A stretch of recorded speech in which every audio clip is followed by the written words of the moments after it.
In a few more hours, the old year will end. The new year will begin. It's a convention, of course. Tomorrow morning when the sun comes up, it's not going to say 2018 or 2561, which is the Buddhist number for the year. There's nothing particular about this day. It's not a solstice, it's not an equinox. It's all pretty arbitrary. So we've chosen that this day is the beginning of the new year.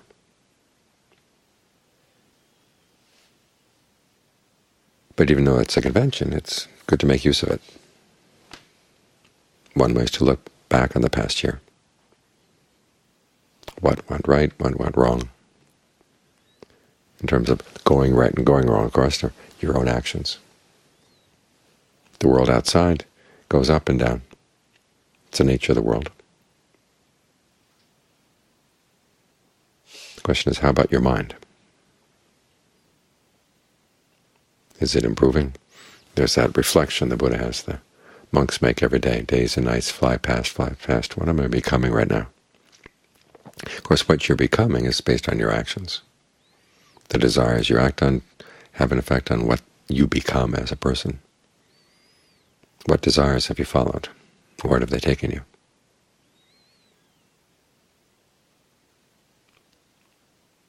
What can you change in the new year? It's good to think about this. We often think that meditation is all about being in the present moment. But it's good to reflect on these things once in a while, just to take stock of where you've been, where you're going, to decide what needs to be changed, what needs to be maintained. So you can have a sense of direction.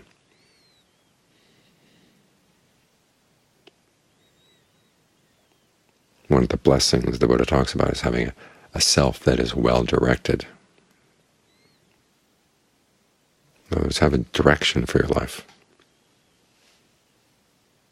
And choose a direction that really will be for your long-term welfare and happiness.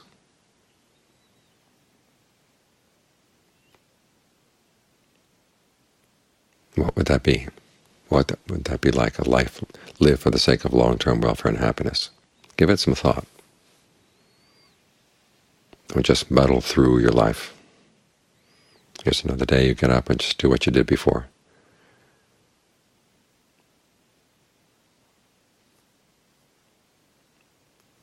Try to have a sense of direction. That the time you have is time well spent. We've got a few more hours before the year ends. Let's stuff some goodness into the year by meditating, by getting the mind more under our control, learning to find a sense of well-being inside, learning to develop some understanding inside. So when the mind feels compelled to go off and do something that it knows deep down inside is really not good, you can understand how it happens, how you can get in the way of those impulses so they don't take over. So you can take charge of things, that you can be the one directing your life, rather than just letting events direct things. As someone once said, it's good to make a distinction between things that are pressing and things that are important, because not everything that's pressing is really important. There may be a sense of urgency about some of the things you have to do. But you have to have your own priorities.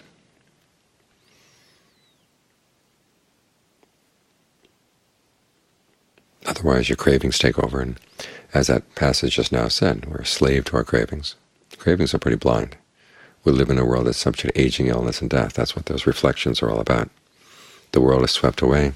That's inconstancy. Also aging. It offers no shelter.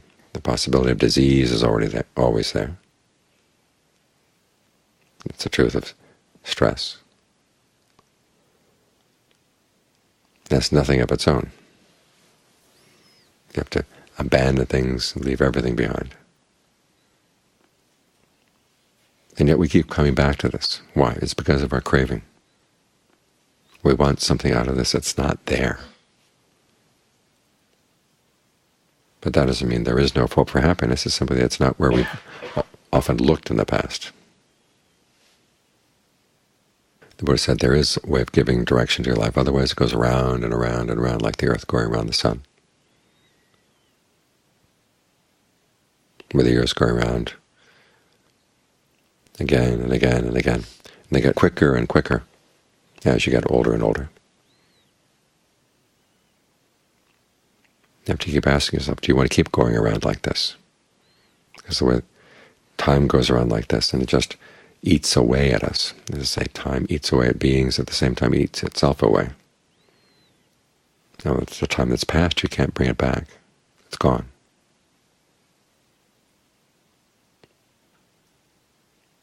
And we're getting older.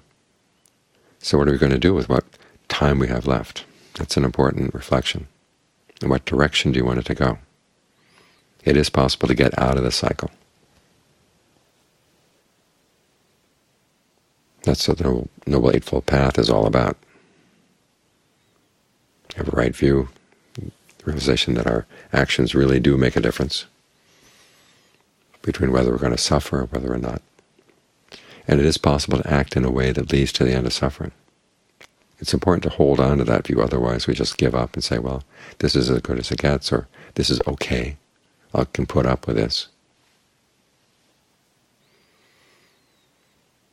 I once heard a Western Dharma teacher say that she had her third and a half noble truth. In other words, suffering is manageable.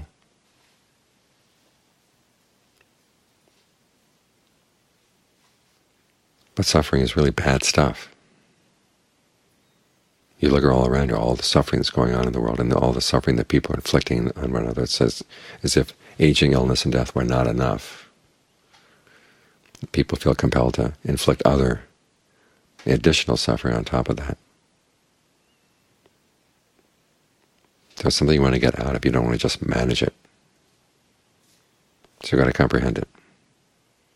And you can find that the source of all that suffering is inside.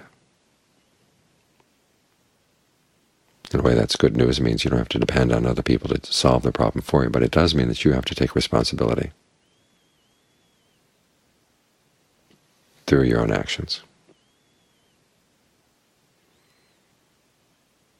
So as you have a right view like that, then you have right resolve. In other words, resolve to act and think in ways that are not going to cause harm.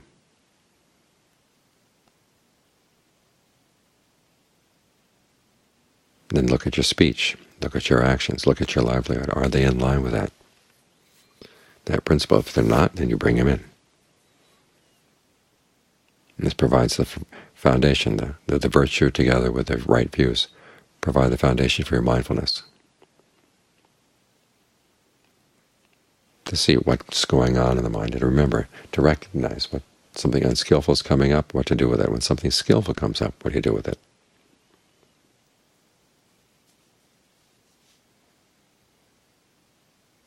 This way, mindfulness and right effort work together. Get the mind into right concentration. Instead of looking for your pleasure in sensuality, you look for your pleasure inside, the sense of the body as you inhabit it from within. That's a safe pleasure. Nobody else can take that away from you because nobody else can access it. When the Buddha gives analogies for the dangers of sensuality, a lot of them have to do with the fact that you gain something, someone else wants it. Like a hawk has a piece of meat, and there are other crows and hawks and other raptors that want to get that. Will fight for that little piece of meat. Or you found a tree that has fruit, you get up in the tree, and someone else comes along and says, well, I can't climb the tree, but I do have an axe, so I can cut it down. That's the danger of sensuality, is that sensual pleasures are out there where everybody can grab at them. Nobody can really own them. When you gain something, it's easy for somebody to grab at it. But your sense of your body, as you feel it from within, nobody can take that. They can't even sense it. It's something you have for yourself. So try to find your pleasure here, with the breath as you feel it from within, the various energies of the body as you can detect them. You can coordinate them with the breath. This puts the mind in a position where it can look more carefully at itself. And this way the path revolves around back to right view again, looking more deeply into where there is still stress in the mind, even when the mind is still like this. Or when it feels compelled to leave concentration, or why? What are the steps in the process where the mind detaches itself? They happen very quickly. They don't even seem like steps. They seem like one sudden whoosh, and the mind is out. But there are decisions that are being made. There are choices being made. And the more you can have a sense of stillness and well-being right here, inhabiting right here, the more clearly you can see them. And the more you'll be able to resist them. And it's through this way that you develop the mind. And it is possible for us to develop the mind in this way. That's the path that gives some direction to your life.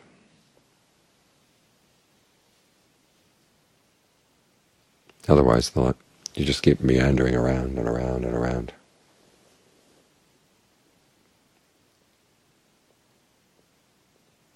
So the choice is yours.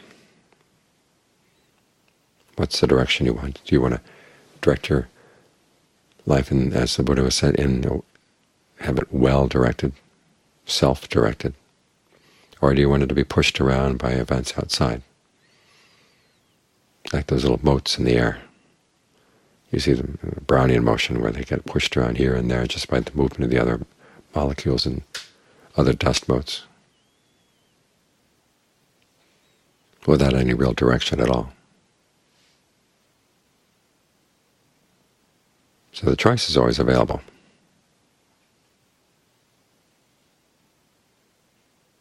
That you can make up your mind that you want to be in charge of the direction. Or do you want to simply let events push you around? When the issue is framed in this way, it's pretty obvious what you would want. But all too often we frame the issue in other ways to get in the way. That's why right view is so important. That's the beginning of the path that gives direction.